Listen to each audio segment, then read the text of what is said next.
So what is up, guys? Nick here, helping you to master your technology. 10 ways that the iPhone 13 is better than the Galaxy S22.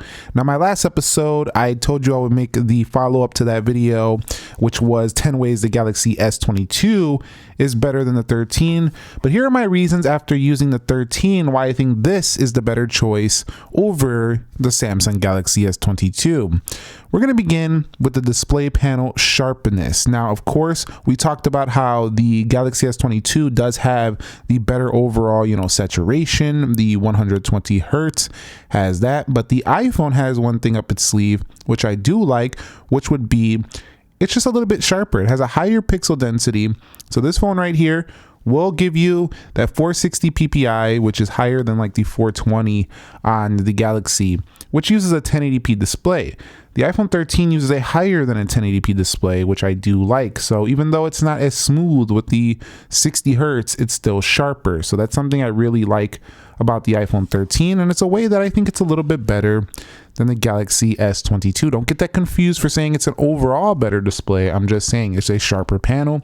It just is. Number two, it does not matter that this phone has a smaller battery capacity. It's still better than the Galaxy S22 in the area of battery life. I just don't find the S22 to make it anywhere near as long as the iPhone 13 by about 2 to 3 hours, actually. So the Galaxy is kind of disappointing in the battery life compared to the iPhone 13, even though these phones are super similar. All day, every day, I'm picking the 13 in the area of battery life. So very good performance here for the 13 and very good standby drain. There's more drain on standby for me on the Galaxy.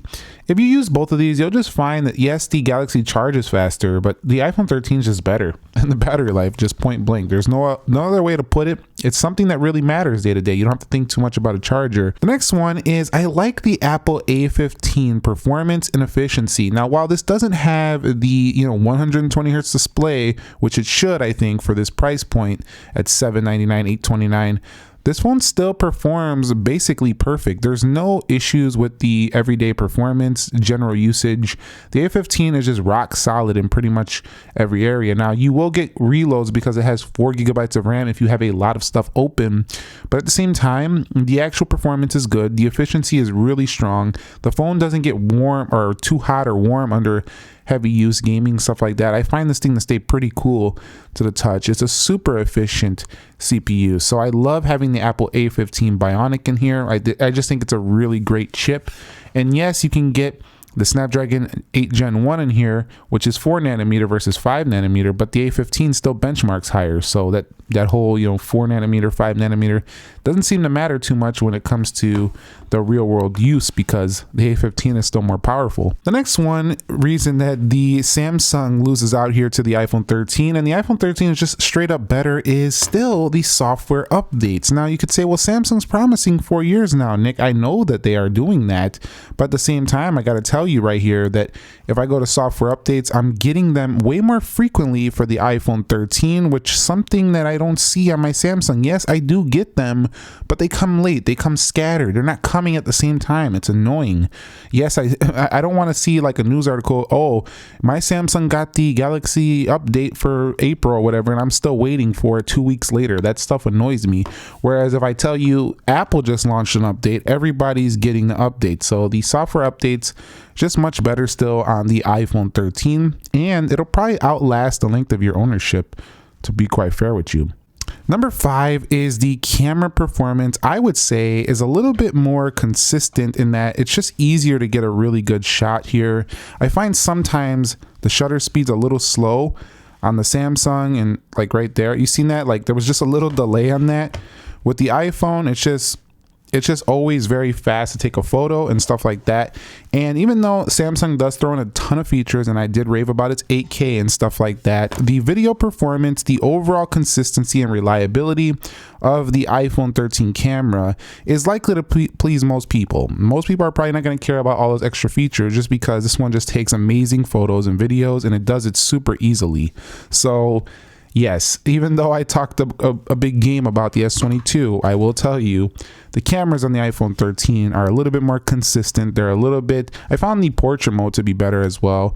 The people shots look a little bit more realistic, whereas they're a little bit more saturated for the Galaxy. It's just easier to use. If I'm talking about simplicity and just getting a good shot without knowing what I'm doing, I'm picking the iPhone 13 every day of the week. The next one is something that should not be overlooked, I would say, and that's going to be the resale value. So right now, the iPhone is going for $799, $829, but in a year or so, you probably can sell this thing still for $600, $550. I don't know if you could do that with the Samsung Galaxy S22. So the iPhone 13's resale value, I think, is a real good reason that I think it's better than this phone. Now, that's not really a hardware-based thing. I know you want to hear hardware, software-based, but it's something I think about a lot with these two phones. Like, yeah, I know this Galaxy is beautiful. I love it. But at the same time, I know I'm not going to be able to sell it for as much as this iPhone just because of that thing right there being an Apple device. Another way that this phone is better is that you have a higher storage option. So with the iPhone 13, you can get this up to 512 gigs.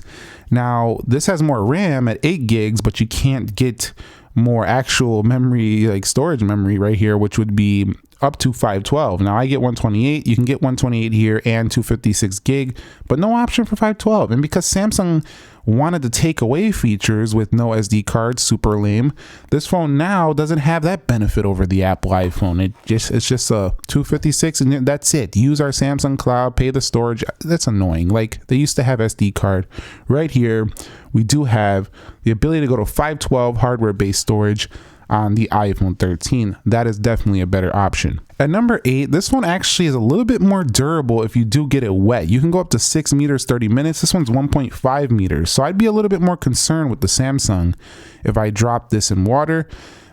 Deep water especially. Like, the iPhone might survive a little bit better as it does have a deeper rating than the Samsung device. So it's a little bit better if you drop this thing in a pool, backyard pool party, whatever you're doing, you know what I'm saying? Like, if this goes deep down there, this might survive faster or a little bit longer, deeper than the Samsung device. So that's a good thing to note. Next up, this also does have a better selfie camera, up to 12 megapixels versus the 10 megapixel on the Samsung. I also find that the iPhone's front-facing camera actually kind of matches the rear a little bit better. The results look almost identical. So like the color saturation, the accuracy of the camera, I find that when I'm taking video in 4K 60, I can match it up really good with the rear. So I would actually pick the iPhone 13 over the Samsung for the vlogging. Like, if I was doing a vlog video on my phone, just because I like that camera on the front. I do think this needs to be updated as it's still using similar tech from the iPhone 11, but that tech is still really good. So strong front-facing camera on here. I think it's better than the Galaxy S22. The next one is also in the camera department. It's actually the cinematic video, which I find to be definitely better than the Galaxy's portrait video. It's going to be a little bit hard to show here because it's really designed for people, but you can already see that shallow depth of field right over there. Let me see if you could see it here.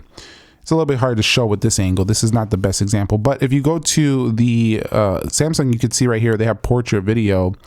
This just looks a little bit less well done. So if you're looking for a better blurry background video, I think cinematic video, especially when you're doing with people, is a really breakthrough feature. It's kind of a gimmick for, marketing for people who don't ever use it, like mainstream consumers. But if you're making movies and videos on your phone, this can be a game changer for you, cinematic video. So I find that mode to be a little bit better here for the Apple iPhone 13. And so that's going to wrap it up here. In conclusion, these phones are super tight. I don't know if you've noticed. It could seem like I'm reaching for features here in both videos. And you know why that is? That's because both of these phones are so close.